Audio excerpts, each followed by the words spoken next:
Hello, and welcome to episode 241 of The Modern Manager. I'm your host, Mamie Canfor-Stewart. Today's guest is Holly Welch Stubbing. Holly currently serves as president and CEO of E4E Relief.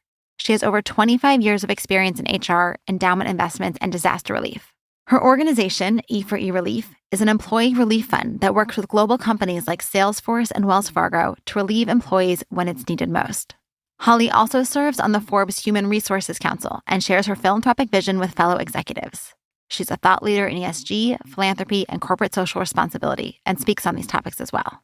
Holly and I talk about how we as managers can best support our colleagues when a tragedy occurs. This could be a natural disaster, a death in the family, political upheaval in the city. And she shares what employees care about, what we can do as managers, and why it's important to support people through these difficult moments. Now here's the conversation. Thank you so much for joining me today, Holly. I'm looking forward to this conversation because I know nothing about this topic. And so this is really going to be a good learning opportunity for me, along with my audience and my listeners. So thank you so much for joining me today. I'm so pleased to be here. Thanks so much for having me. All right. So we are going to talk about how you as a manager and maybe as a company can support team members who are going through hardships, things like natural disasters, attacks in their community, loss. And I have to say, this is really a very important topic to me at this particular moment for two reasons. One, and I actually don't think I've said this to my audience yet, but my mother passed away just at the time of this recording less than 2 weeks ago. So I've been really experiencing this on a firsthand basis. And also my uncle, my mother's brother, who we've been spending a lot of time with lately, was dealing with flooding in California and wasn't able to get back to his home because of the emergency evacuations. So I feel like just this topic is just so resonant. And so again, that's one of the reasons why I'm really feeling like this is very timely for us to be talking about. So with all of that as context, maybe you can just start us off by talking about kind of what are some of these hardships that you feel like people are experiencing today. I mean, I just named 3, but I'm anticipating that there's probably lots of different kinds of hardships and loss that people are experiencing outside of the workspace. Yeah, well, let me start by saying I'm so sorry to hear about your mother. I know that is a really difficult time. Moms are important. And so I just want to extend my sympathies there. And then, of course, learning more about your uncle, this is actually the point. I mean, this is a perfect example of what people are facing really all over the world right now. And there are a variety of things driving that. Climate change, we know, is creating a series of natural disasters across the world that employers and employees are really trying to understand. We have geopolitical risks and activities all over the world that are driving hardships. We have significant economic shifts going on in our society, both in the United States and North America, but then in other parts of the world as well. And then we have the significant sort of COVID after effects, if you will, of what people are still struggling with in terms of either getting sick or having their colleagues be ill, and the impact of that in particular industries like manufacturing and other places where folks are really, it's highly noticeable when there are groups of people that are ill. And so those are the types of things that are happening to people that create hardships. And it creates a lot of concern and compassion and support by the employers for their employees who experience these things, because as you know, everybody is feeling the effects of these things. Really, no matter where you are in the corporate environment or not, we've all felt the effects of one or all of those things that I mentioned.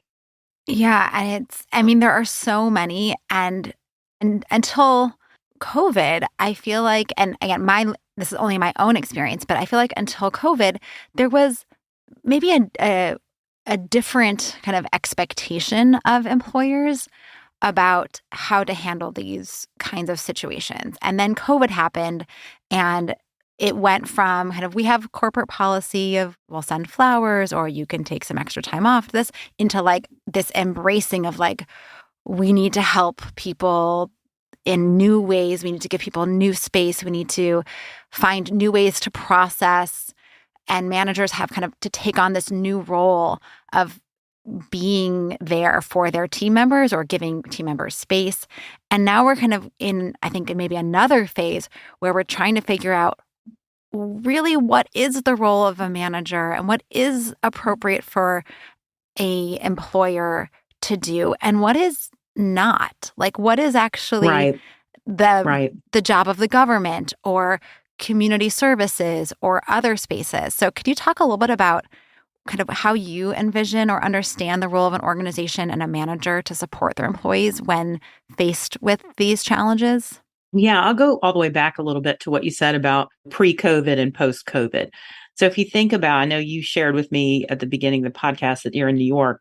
If you think about 2012, when Hurricane Sandy hit New York City, I don't know if you were there at that time, but the significant impact of that disaster in the New York area, New Jersey and New York, and how employers were really scrambling, trying to figure out how to help the voluminous number of people whose homes were underwater during that period in a way that they just hadn't anticipated previously. And in fact, the New York City Hurricane Sandy report was just released about 2 months ago of what has been done to your point about this idea of the public-private elements of this, what the public-private partnerships in New York have done to try to make sure that Battery Park and other areas, it's clear what's going to happen, if something happens again. And so if we go back and we think pre-COVID, we were seeing employers experience significant impacts from fires and storms. And then but I agree with you that it was very sporadically experienced and sporadically handled. Some had done some thinking about it. Certainly everybody had done thinking about business continuity planning and their businesses and moving their businesses forward. But I think the employee side of that might have been a bit lagging in that 2012 period. And I think if you flash forward to 22 and post-COVID, I do think that the employee is seen as a key asset of the business if it wasn't before, and the key stakeholder, if you will, around thinking about how to make sure that we know where they are, we know what types of support they need.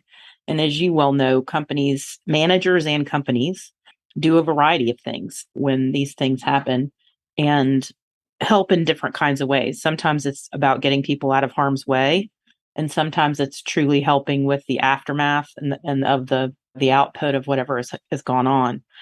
I do think that there are some resulting business trends that have come from those macro trends around stakeholder capitalism and thinking about your business and the management of the business differently. Certainly, diversity, equity, and inclusion, I think, plays a role here in terms of financial inclusion as it relates to how well equipped they are to experience an unexpected event.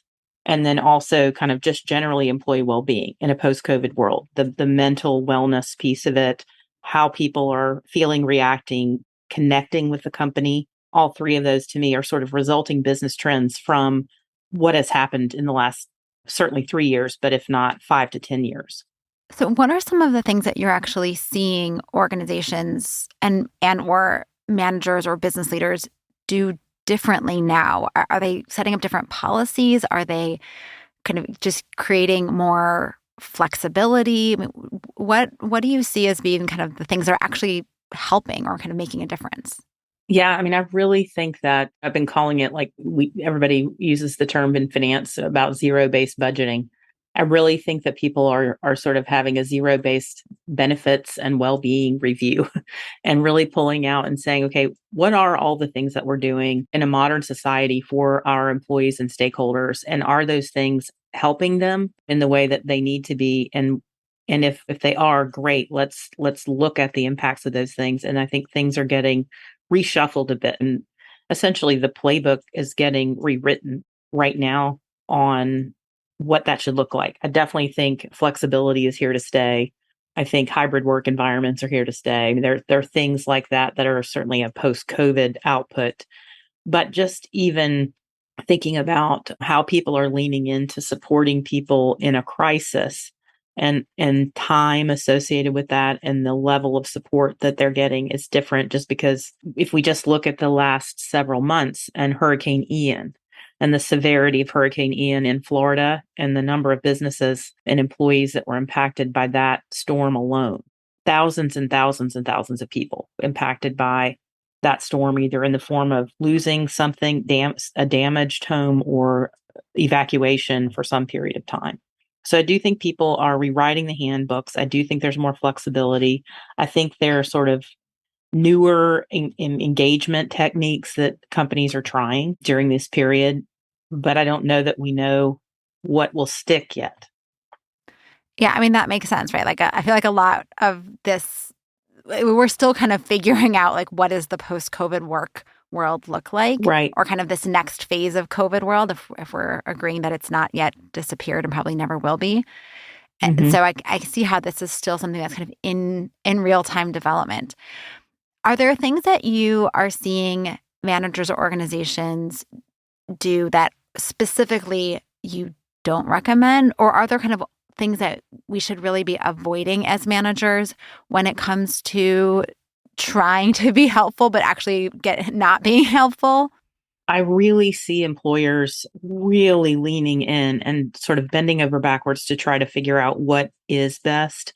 There's not anything that comes to top of mind in terms of what to avoid necessarily, but I do think there's a continuum of, if you're placing these things on a continuum of what's most impactful, both to the employer and the employee, you're going to get a different result based on what you're plugging into that, but nothing that is obvious to avoid from my perspective.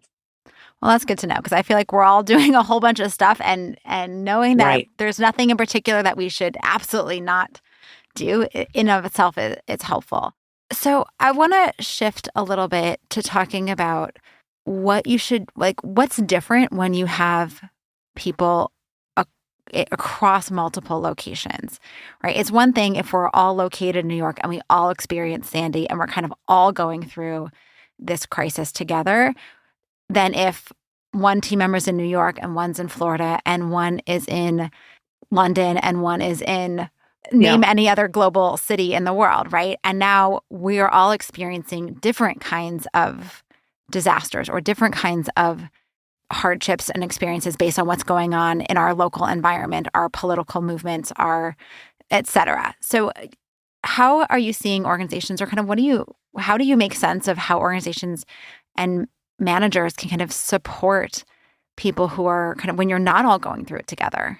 Yeah, I mean, I see this as a huge focus by corporate folks, both, I mean, global corporations, whether they're headquartered in the US or not. I think you see this worldwide, particularly Europe and Latin America and the US, Canada, where people are really saying, how can I try and make sure to build equity into my process of support for people in a variety of ways. And I do think that's why the benefit stack is being looked at, because of course it's a natural place where all of those things are typically offered across the board, whether you're in one location or another. And that's not always the case, but you even see certain things being, maybe there's different corporate structures, but you see certain things transcending those structures in order to help, particular individuals. So I do agree that it's really important to the companies that we talk to. And I work for an organization called E4E Relief, which provides relief programs for stakeholders across a wide variety of corporate supports. So our primary relief programs support employees, but also support other stakeholders of the company, like contractors or franchisee employees, supply chain workers, others. And so this idea of trying to think about everybody in a similar way, because what they don't want to do is support someone for Hurricane Ian in Florida and leave out their key workforce in the Ukraine or in Poland after what's happened this last year. So I do think that they have found and are looking for multiple solutions that solve for benefit type offerings across the world globally. And really the only way we do operate globally, and the only way we do that is as a tech-enabled solution that helps us kind of navigate the complexity of cross-border grant making and payments. And I think that's how others are doing it for other types of benefits, employee assistance programs, whether that be everything from the mental health supports and maybe some well-being offerings that the company is offering to the type of thing that we're doing. So I do think it's possible to offer it, and I do think people are really focused on it. Yeah, and it makes so much sense that you have to bring an equity lens because people are all going to experience different things and the environment that they're experiencing them in is different. And so you can't just be a kind of one size fits all. And that's like the beauty of equity and saying it doesn't have to be equal, it needs to be equitable. Right. Right. And I would say, just to add to what you were saying earlier, this idea of connectedness and engagement is really kind of where it's at in this way. So in other words, if I spend my day-to-day work life managing and or working for people who maybe I'm on a global team that has maybe my developers or some key part of my equation is in Eastern Europe, but I live in the United States or I live in Europe. And then all of a sudden this thing happens with Russia and I need to figure out, okay, well, these people are part of my everyday team. This is how I operate today. And so thinking about how global teams really work and how people really do get connected to each other. And when something happens to the one spot over here, the other folks want to step up and do something. So it isn't so much about the corporation doing something as it is about the employees engaging with one another and the connectedness that comes from that process, both as human beings in a difficult situation, but also just as an element of supporting your colleague when something happens. Yeah, I mean, and that's where I think the manager comes into play because as a manager, you may not be in the position to make the choices around what kinds of official employee support offers there are through the company, what kind of benefits there are, et cetera. But you get a lot of leeway when it comes to how do you show up and support that colleague before, during, and after, right? That's right. And you really saw, I mean, if I think back when I've been in this kind of disaster world for several years now, watching various disasters and the impact of those disasters on various communities and corporations. And they're all important and they all generate connectedness and engagement and support by companies.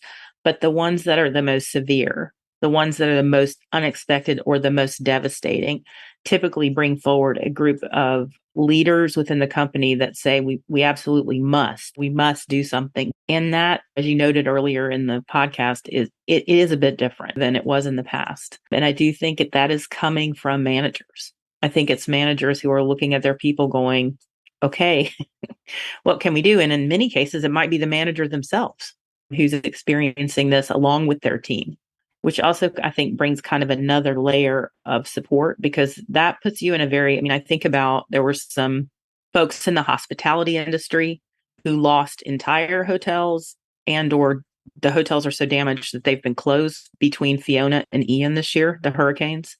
And in those instances, you had the managers of the hotels and the managers on the team actually driving out an on the ground effort to support their people. And that's what I've seen over and over and over again, depending upon which one it is, where it is. And it's amazing because it's cross industry. It is completely divorced from any kind of particular overlay. It's no matter the income band, no matter the location. It's the same thing that we know to be true about human beings, which is that they care for one another when there's something that has happened. And you just see illustrations of that so often in what we're doing, which I realize is a small microcosm of the whole, but it's very specific to these hardships. Yeah, I mean, I'm thinking about other things that managers might do, and I'm curious what you think about these. Like, my team used to be global. Right now, we're all within the United States, but not co-located. And kind of just generally knowing what's going on in the cities where people live and just kind of paying attention so that you're kind of just aware of like what's happening in their country or what's happening in their city so that they don't have to be the one to tell you, oh, there was a big fire, right? Like I feel like you should kind of know, oh, there's wildfires in California. That's something I as a manager could find out independently if I'm just paying a little bit of attention to what's going on in the communities where my team members live.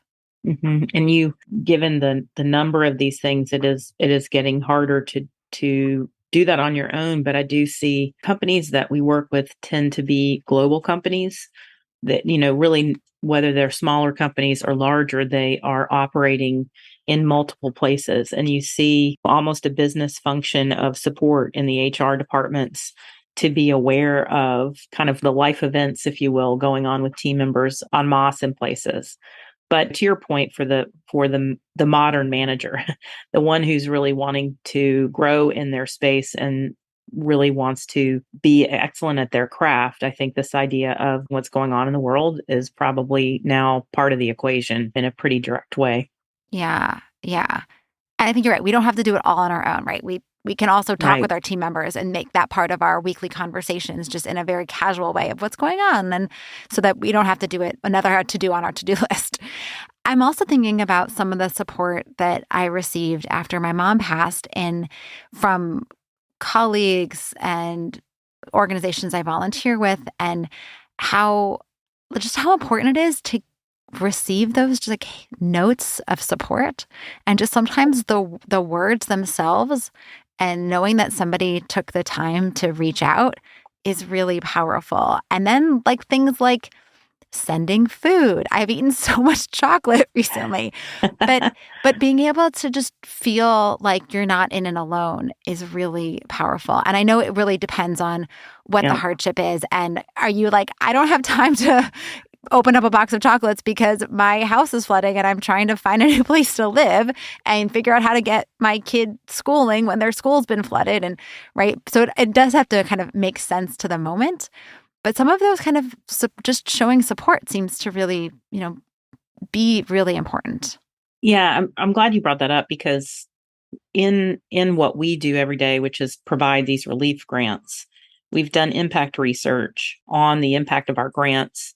And to your point, when there is a death, the programs span a variety of disasters and hardships, and the company decides what events they want to cover for their employees based on the amount of money they have to spend. And so many of the programs, most frankly, cover some kind of death situation.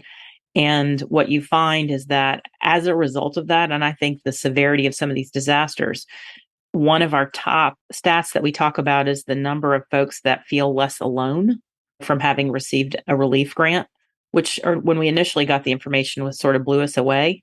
But listening to you articulate how important it was for you to have that kind of touch point with your colleagues and your friends in the volunteerism space and in other colleagues, it makes sense, right? Because this idea of feeling like you're part of a network and you're part of a company that cares. And oh, by the way, all of my colleagues around me acknowledge that. That's pretty powerful stuff. So I mean, to me, you're sort of hitting on some of the key impact metrics that we're trying to uncover. A lot of our stuff is about regaining financial stability, or it might be about mental health. And in some instances, it is about connectedness and engagement. But this idea of whether you feel alone is a big marker in corporate America for whether or not people really want to stay with your company. Wow, so important to know. That is just like it's such a kernel.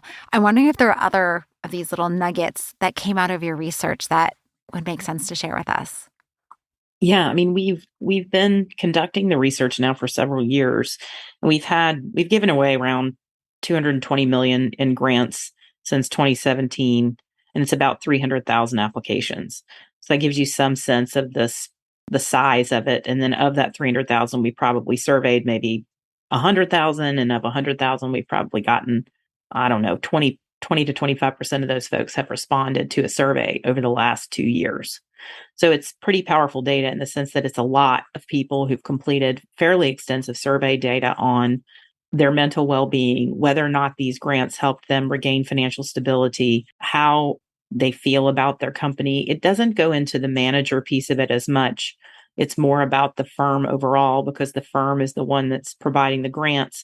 But so often what you see in these difficult moments is that the manager is stepping in and actually making sure the application gets done, like physically stepping in. And in some instances is filling out a proxy application for a family that lost a family member or is in such difficult shape they can't get it done. And the manager is saying, I want to make sure that you have access to this. And that would be true whether it be our niche thing that we're doing or whether it be something broader that the company's offering that's of support. But over 70% of the folks said that it helped them regain financial stability, which is when you look at the demographics of who we're serving. Because we are serving it's primarily women, head of household, who are working industries across the board. And when you say you're helping a woman head of household regain financial stability, that may be the difference between them being at work or not being the next day or the next week. And so from our perspective, some of these things are payments as a lifeline. They're lifelines into the future of the family. And so those are some of the key impacts that we've seen so far. We're kind of in the middle of some exciting upgrades to the impact research that we're hoping to launch soon. And maybe I can come back to you again when we get it done. But I'm really excited about it, candidly, because I don't think there's anything like it out there to talk about employees in crisis. Yeah. Yeah. I would love that. And I want to go back to what you just said about managers kind of stepping up and either filling out the paperwork or kind of making sure that it's happening. And I think that is just one, incredible, and gives me a lot of hope for managers as a role that people are really going above and beyond what is required of them to make sure their team members are feeling supported. And also just a good reminder to us that whatever hardship our team members are experiencing, we can play a role in getting them the right support, whether it's going to HR and saying, hey, what's available? I have a colleague who's struggling with something. Is there a program that our company offers? And if not through our company, right, even doing a little bit of research and saying like, hey, I know this, like we've talked about this, you're struggling with X or Y, and is there something I can do to help? Or I found some resources online that might be helpful for you. Like it feels like there are appropriate ways that managers can facilitate their team members to get those right resources. And I think that's exactly right. And I am truly, honestly, constantly amazed at the depths that some of these managers go to make sure that all available resources are utilized for their teams. And sometimes it's HR doing that, but in my opinion, 70-80% of the time it's the manager.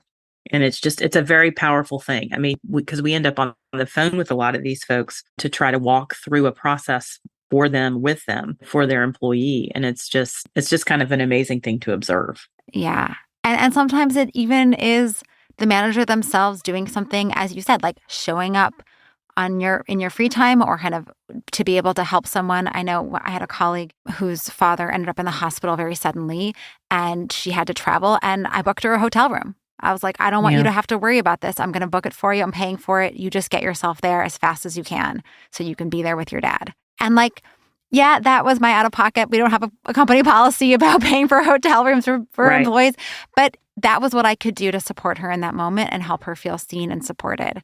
So, right, we can do whatever it is that we can do. So with that, we have to start to wrap up. So already? Holly, can you tell us about a great manager that you worked for and what made this person so fantastic? Sure. So I am like a unicorn because I am in my 50s and I have only worked for 3 people, which is a weird thing, right? Because I must have liked it. And so it was funny in preparing for this, thinking about those three folks and some of the similarities between them in terms of what I liked about them. And so what I would say I liked about them is that I am a person who likes to envision the future and create change and think about doing something new. I can also operate it, but I like to think about how to move things forward.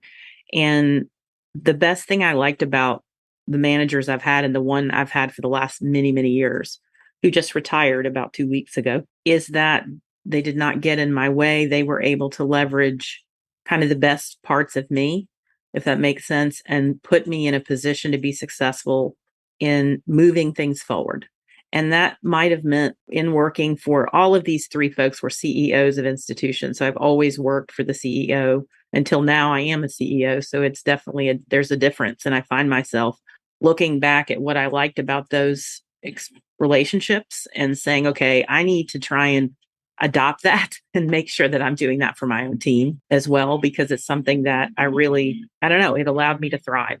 So I don't know if that's the type of answer you were looking for, but that was what I thought about my most recent manager, who was CEO of a community foundation here in North Carolina. His name is Michael Marsicano, and I worked for him for 23 years. And then I worked for two other folks as well. But and interestingly enough, they were very similar personalities and similar styles. And all of those folks seemed to, I don't know, allow that to be developed. Amazing. And where can people learn more about you and keep up with your work and your business?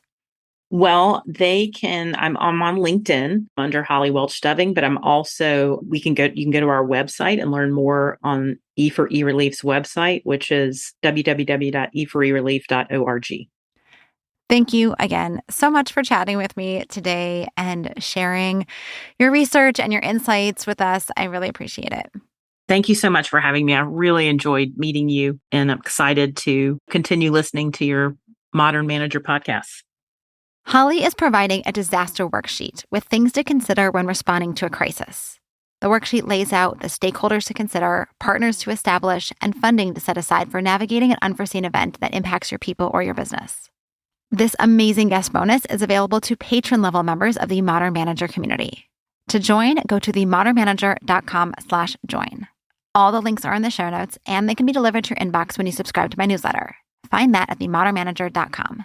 And don't forget about that special Sinsama 30-day free trial. Thanks again for listening. Until next time. Meetings are one of the most critical components of healthy collaboration, and teams are at the heart of how we work.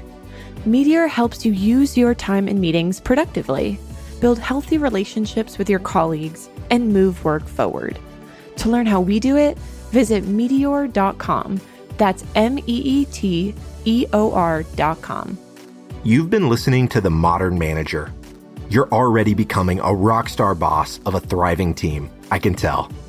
To ensure you never miss an episode, subscribe to the show in your favorite podcast player and join the mailing list at mamieks.com/podcast. That's MAMIEKS.com/podcast to get show notes and other special content delivered directly to your inbox. Thank you so much for listening. Until next time.